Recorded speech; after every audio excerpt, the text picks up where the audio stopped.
It was a bright May morning in Tampa, Florida, the kind of day where the sunlight dances off the bay and the air feels alive with warmth and calm.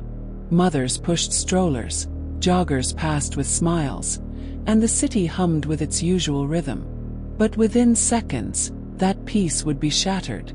A young mother named Jessica Reisinger-Robinault was doing something ordinary, something beautiful, taking her 21-month-old daughter Lilia for a morning walk along Bayshore Boulevard.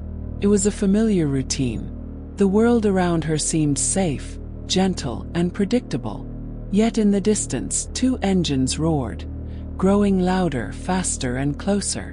What followed would change countless lives forever. The impact was devastating, the silence after unbearable. What began as an ordinary morning would become a story of loss that rippled far beyond Tampa, igniting outrage, heartbreak, and a nationwide conversation about recklessness and responsibility. This is the story of Jessica and Lilia Reisinger-Robinault, a mother and child whose lives were stolen in an instant, and whose legacy continues to remind the world that one moment of thrill can lead to a lifetime of pain. Before the headlines, before the sorrow, there was simply Jessica, a woman full of life, laughter, and quiet strength. Born and raised in Ohio, Jessica grew up in a close-knit family that valued kindness, hard work, and faith. Friends often described her as gentle, selfless, and wise beyond her years. She wasn't one to seek attention, but people were naturally drawn to her warmth and sincerity. Jessica excelled in school, driven by a passion to help others. That calling eventually led her to pursue a degree in health and nutrition. She believed that true well-being wasn't just about diet or exercise. It was about living with purpose, balance, and compassion. In her mid-20s, Jessica met David Robinault, a pilot with a soft voice and a steady heart. Together, they built a life grounded in love, faith, and shared dreams. They were the kind of couple who made life feel simple. Sunday mornings at church, long walks hand in hand, and an unspoken gratitude for every moment. Their greatest joy came in 2016, when they welcomed their daughter Lilia. From the moment she arrived, Jessica's world revolved around her baby girl. Every photo, every journal entry, every conversation reflected one thing: devotion. She poured her heart into motherhood, embracing every sleepless night, every milestone, every giggle. She was the kind of mother who noticed the little things: the way sunlight touched her daughter's hair, the sound of her laugh, the wonder in her eyes.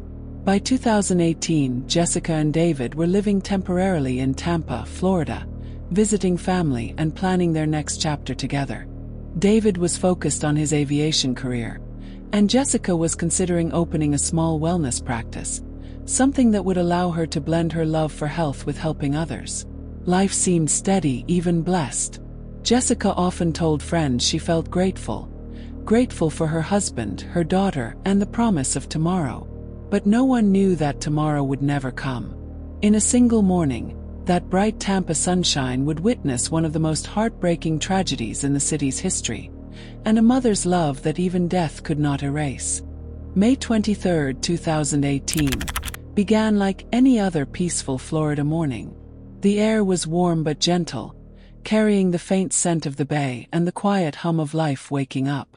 Inside their temporary Tampa home, Jessica Reisinger-Robinault prepared for the day. She moved softly around the living room, her blonde hair tied back in a loose ponytail, the early light streaming in through the window as she packed a few essentials into a small diaper bag. Her daughter Lilia, barely 21 months old, sat nearby in her stroller, giggling as Jessica spoke to her in that sweet, sing-song tone only mothers know. It was one of those small, unremarkable moments that later take on infinite meaning. A mother's voice, a child's laughter, and the simple peace of an ordinary morning. Jessica told David, her husband, that she wanted to get some fresh air, maybe walk to the nearby park. David had a flight to prepare for later that day. But before he left, he kissed them both goodbye. Neither of them knew it would be the last time he'd see them alive. By 11 a.m., Jessica was walking along Bayshore Boulevard, one of Tampa's most picturesque stretches of road. palm trees lining the sidewalk, the shimmering water of Hillsborough Bay on one side, and stately homes on the other. It was a perfect day for a walk. But that same boulevard, beloved for its beauty, had long been a magnet for danger. Residents often complained about street racing, young drivers using the straight, open road as their personal track. Despite posted limits of 40 miles per hour, it wasn't unusual to see cars flying by at double that speed. Jessica, focused on her daughter in the sunshine, couldn't have known that two teenage drivers, Cameron Herron, 18, behind the wheel of a Ford Mustang GT, and John Barrineau, 17, in a Nissan Altima, were revving their engines nearby. Moments earlier, both cars had lined up at a red light. Witnesses later said the engines roared as the light turned green. A challenge, a rush, a race. They sped down Bayshore side by side, pushing speeds over 100 miles per hour. At that exact time, Jessica began crossing the street at a marked pedestrian crosswalk. She waited for a gap in traffic, as any careful mother would. The stroller rolled gently ahead of her. Then, in the blink of an eye, everything changed. The sound, a violent, gut-wrenching collision, shattered the calm. Witnesses screamed, running toward the crosswalk. The stroller was destroyed on impact, thrown yards away. Jessica lay motionless.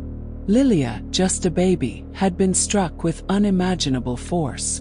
People rushed to help, but the scene was unrecognizable. Paramedics arrived within minutes, performing CPR as bystanders cried and prayed. But deep down, many knew what the truth would soon confirm: the kind of impact no one walks away from. Cameron Herron's Mustang had skidded to a stop, its front crushed, its driver frozen in shock. The teenagers who had treated the road like a racetrack now stood in the middle of a nightmare they had created. Jessica and Lilia were rushed to Tampa General Hospital, but their injuries were too severe. Jessica was pronounced dead shortly after arrival. Lilia clung to life for a short while before her tiny heartbeat faded, leaving behind a silence that would haunt an entire city. A moment of thrill had become an irreversible tragedy. And within hours, Bayshore Boulevard, once filled with the laughter of a mother and child, was flooded with flashing lights, sirens, and the weight of unimaginable loss. News travels fast in a city like Tampa, but not fast enough to prepare anyone for what had just happened. The first 911 calls came in at 11:43 a.m. Panicked voices shouted into the phone. "A woman and a baby have been hit. Oh my God, it's bad, please hurry." Dispatchers immediately sent patrol units, paramedics, and traffic investigators to Bayshore Boulevard, a location already known for its beauty and its danger. When the first officers arrived, they froze for a brief moment. The sight was haunting. The stroller, mangled pieces scattered across the road. A pair of tiny shoes, a child's blanket, a shattered bottle, reminders of a life interrupted. Jessica lay motionless, her body broken from the impact. Nearby, a man knelt, his hands trembling as he tried to comfort the baby, who was barely breathing. Within minutes, Tampa Fire Rescue arrived and took over. CPR, oxygen masks, desperate movements. The paramedics worked as though time could somehow be reversed.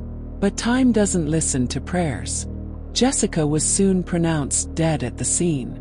Her daughter Lilia was taken to Tampa General Hospital, still fighting, still holding on to life as if answering her mother's call.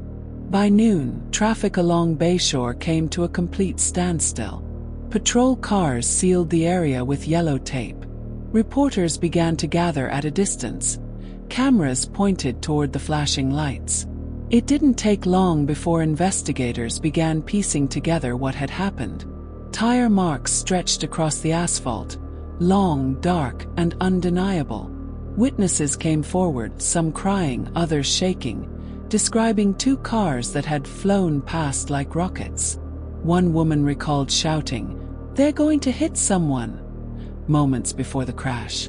Officers quickly located both vehicles, a Ford Mustang GT and a Nissan Altima, pulled over just blocks away. Their young driver stood beside them, pale and silent, as reality began to sink in. Cameron Herron, the Mustang's driver, looked disoriented, eyes wide, lips trembling. His brother, Tristan, sat in the passenger seat, stunned. A few feet away, John Barrineau, the Altima driver, was being questioned by police. His voice quivered as he tried to explain, but there was no explanation that could undo what had just occurred. Back at the hospital, doctors did everything they could for baby Lilia. But hours later, her small heartbeat faded. When the call came through to the station, the baby didn't make it. Silence filled the room. Even seasoned officers turned away.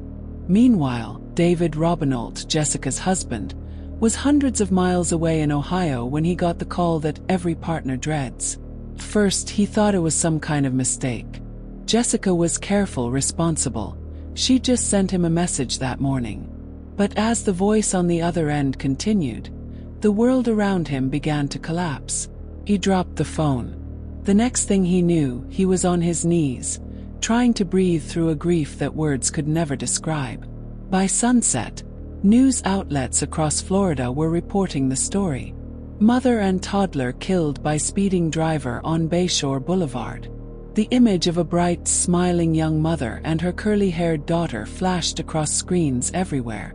In an instant, Jessica and Lilia were no longer just names. They were symbols of a tragedy that could have been prevented. And as night fell over Tampa, two families faced a devastating truth. One had lost everything. The other would never be the same again. In the aftermath of the crash, Tampa Police Department's Traffic Homicide Unit took over the scene.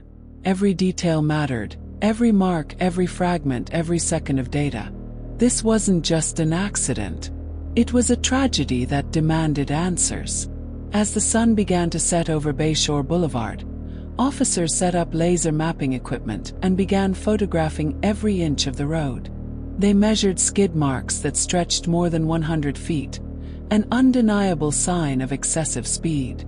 Investigators collected vehicle debris, fragments of plastic, and bits of glass scattered like confetti across the asphalt. Inside the Ford Mustang GT, the car Cameron Herron had been driving, the airbag had deployed. The dashboard was cracked, and the passenger seat was stained with dust from the deployment. The vehicle's data recorder, known as the black box, would later reveal critical information. The Mustang had been traveling at speeds up to 102 miles per hour in a 40 miles per hour zone. Meanwhile, in the Nissan Altima, investigators found no signs of braking before the crash. The cars had been racing nearly side by side. Witness statements poured in. Some described hearing the engines roar moments before impact. Others recalled the flash of red and gold as the two vehicles sped past. Detective Sergeant Dale Smith, a veteran with decades of traffic homicide experience, later said in his report, "This wasn't a split-second mistake. This was sustained, deliberate speeding, an act of recklessness carried out in full view of a public roadway." As the forensic evidence was processed, detectives turned their attention to the drivers themselves. Cameron Herron, only 18 at the time, had graduated from Tampa Catholic High School just 2 days earlier. His Mustang, a graduation gift from his parents, was still new, barely a few thousand miles on it. He sat in an interrogation room, quiet, tearful, and visibly shaken. "I didn't mean for this to happen," he said repeatedly. "I swear I didn't see her until it was too late." His brother, Tristan, who had been in the passenger seat, confirmed the race but insisted it wasn't planned. "We just took off when the light turned green," he told police. "We weren't thinking. It all happened so fast." Meanwhile, John Barrineau, the 17-year-old in the Altima, gave a similar account. He admitted they'd raced before, just for fun, he said. But this time, fun had turned fatal. Detectives obtained the teens' cell phones and social media records. They discovered a string of messages and posts showing a fascination with cars and speed. Photos of the Mustang, videos of revving engines, and group chats bragging about street runs on Bayshore. The narrative was becoming clear. This was not an isolated incident. It was a pattern, one shared by a small but dangerous subculture of young drivers chasing adrenaline on public roads. When forensic analysts reviewed surveillance footage from nearby homes and traffic cameras, they pieced together the timeline. The light turned green. Engines roared. The Mustang and Altima accelerated.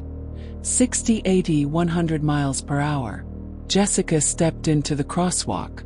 Then the frame-by-frame footage froze on impact. Even seasoned investigators had to step away from the monitor. The medical examiner's report confirmed what everyone feared. Jessica's injuries were consistent with a high-speed impact, catastrophic trauma, instant fatality. Lilia's smaller body showed signs of massive force. The stroller had taken part of the blow, but it wasn't enough to save her. As word spread, the public outcry grew louder. Residents demanded change, accusing the city of ignoring years of complaints about Bayshore's reckless drivers. In the days that followed, makeshift memorials appeared near the crosswalk. Flowers, candles, teddy bears, and handwritten notes. Some read, "Slow down, please." Meanwhile, the legal process was moving forward. Both Cameron Herron and John Baranow were charged with vehicular homicide, racing, and reckless driving. Given their ages and lack of prior records, some wondered whether leniency might apply. But prosecutors were clear. 2 lives had been lost, and accountability was not optional. Behind the scenes, the Robinault family struggled to make sense of it all. David Robinault, still deep in mourning, spoke publicly only once in those early weeks. His words were raw but restrained. "This wasn't an accident," he said quietly. "It was a choice. Choice to drive that way. And that choice took everything from me." As months passed, the investigation transitioned into legal proceedings. The evidence, the data recorder, the surveillance video, the eyewitness accounts, was airtight. Yet, what made the case so emotionally charged wasn't only the evidence. It was the faces behind it. 2 teenagers who looked like any other kids from good families, and a mother and child whose lives embodied innocence and love. The contrast was haunting. Detectives closed their final report with a single sentence that captured the essence of the case.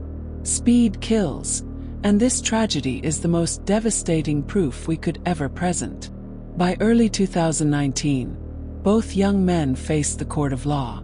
But before justice would be delivered, one of them would make a deal, and the other would make a decision that shocked everyone. As the investigation reached its final stages, the case file against both young men was airtight. But the courtroom would reveal a deeper layer, one not only of guilt, but of remorse, fear, and the haunting weight of irreversible choices. Cameron Herron and John Baranow faced nearly identical charges: vehicular homicide, illegal street racing, and reckless driving resulting in death. Yet their legal paths would soon diverge dramatically. In late 2020, after months of pre-trial hearings and plea negotiations, John Baranow accepted a plea deal. He pled guilty to 2 counts of vehicular homicide and agreed to cooperate with the prosecution.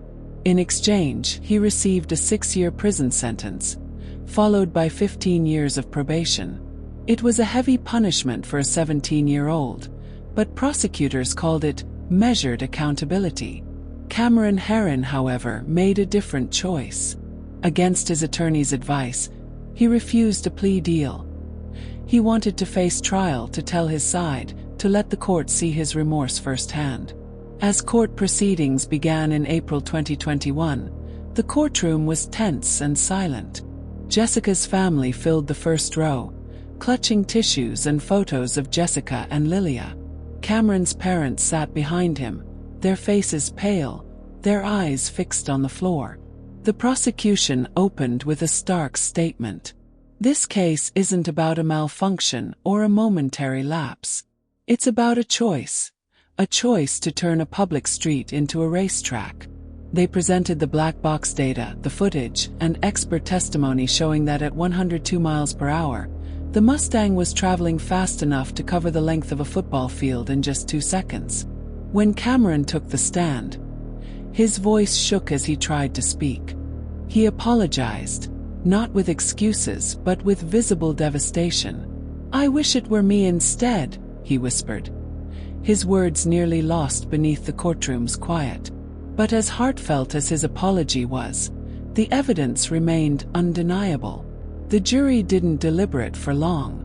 They found Cameron Herron guilty on all counts. When the sentence was announced, the heir left the room. 24 years in state prison. The decision shocked many. Supporters of the Robinault family felt justice had been served, that 2 lives lost demanded a consequence that resonated beyond one individual.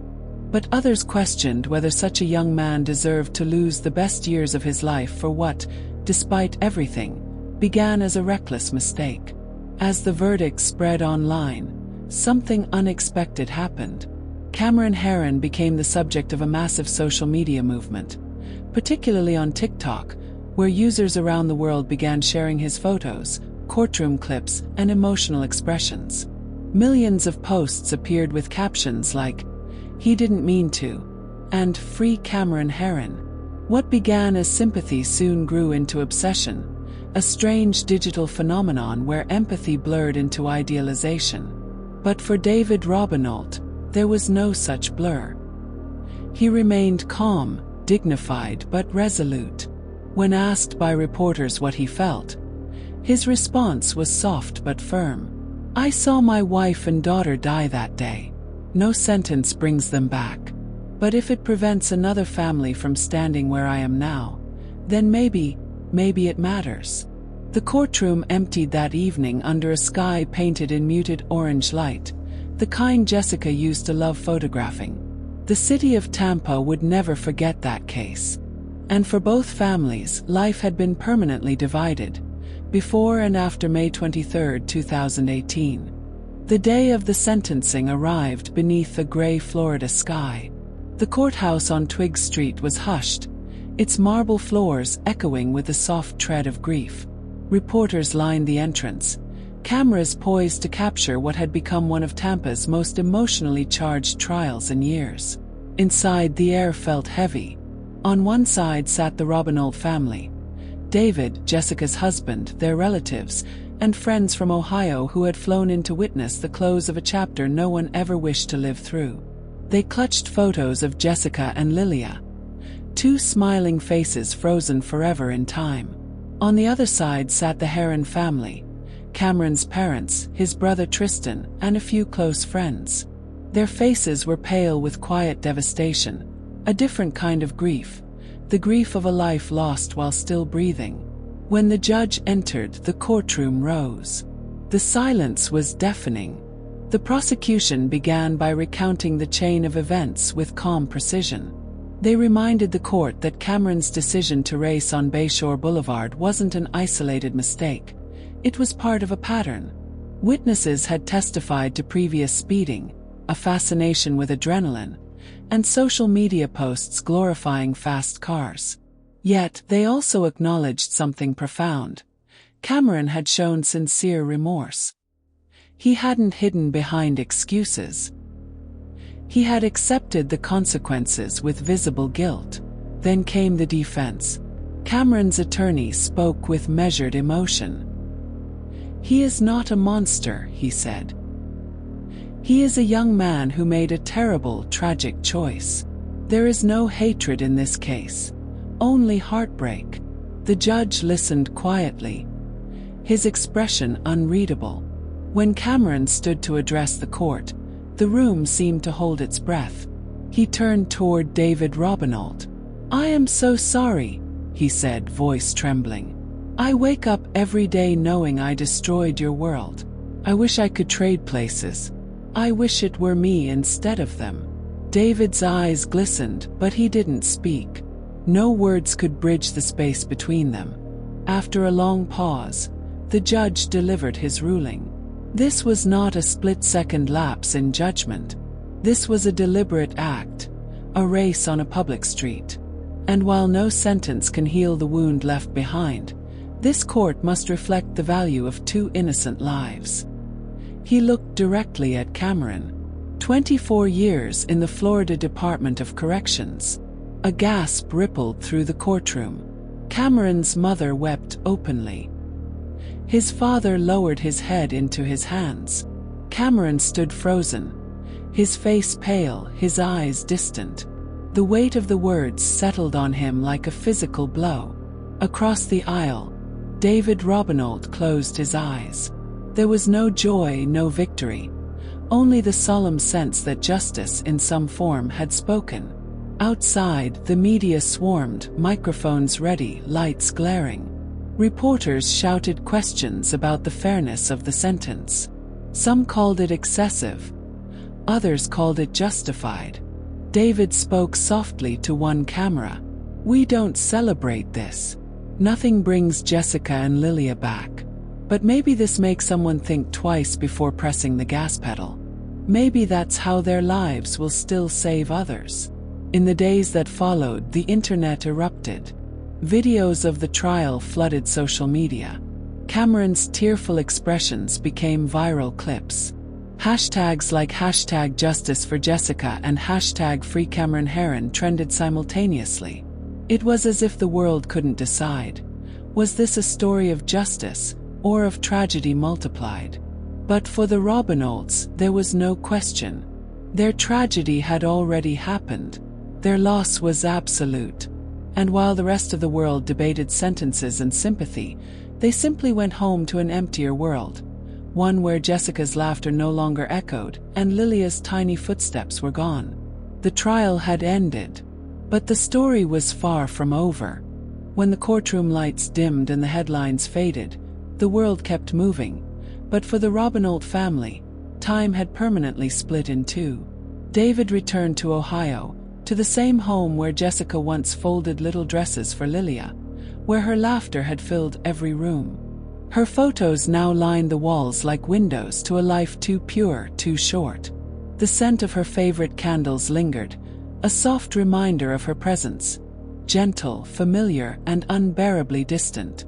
But even in grief, David refused to let Jessica and Lilia's story end with tragedy. He began speaking publicly about reckless driving and road safety, turning his pain into advocacy. In interviews, he didn't speak with anger, only quiet conviction. If one driver sees their faces and decides to slow down, then Jessica and Lilia's lives will keep saving others, he said. In Tampa, the crash left a lasting mark on the community. Bayshore Boulevard, once known for its sweeping views and morning joggers, now carried a haunting silence. But that silence sparked action. Speed limits were lowered. Concrete barriers were installed. Street racing laws were strengthened. Jessica and Lilia's names became more than a headline. They became the reason lives might be spared in the future.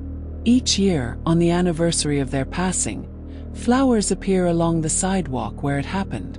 Strangers stop, some in tears, whispering prayers for a woman and child they never met but somehow feel connected to. Back in Ohio, David established a memorial fund in Jessica and Lilia's honor, dedicated to supporting road safety initiatives and helping families affected by vehicular tragedies. Through it all, Jessica's light endures, not in the way anyone would have wished, but in the way only true love and loss can endure. Quietly, eternally, beautifully. Her legacy lives in every cautious driver who eases their foot off the accelerator, in every parent who holds their child a little tighter, and in every heart that remembers that one act of carelessness can change countless lives forever. Jessica and Lilia's story became more than a tragedy. It became a message, one written in sorrow but sealed with hope. Jessica Reisinger Robinault and her daughter Lilia's story is one of love, loss, and the lasting power of awareness. Their memory continues to remind us how one careless decision can shatter countless lives, and how compassion can turn grief into purpose. If this story touched you, please take a moment to share it and help spread awareness about road safety. And if you'd like to hear more true stories told with respect and care, don't forget to subscribe. Until next time, stay safe, stay compassionate, and stay vigilant.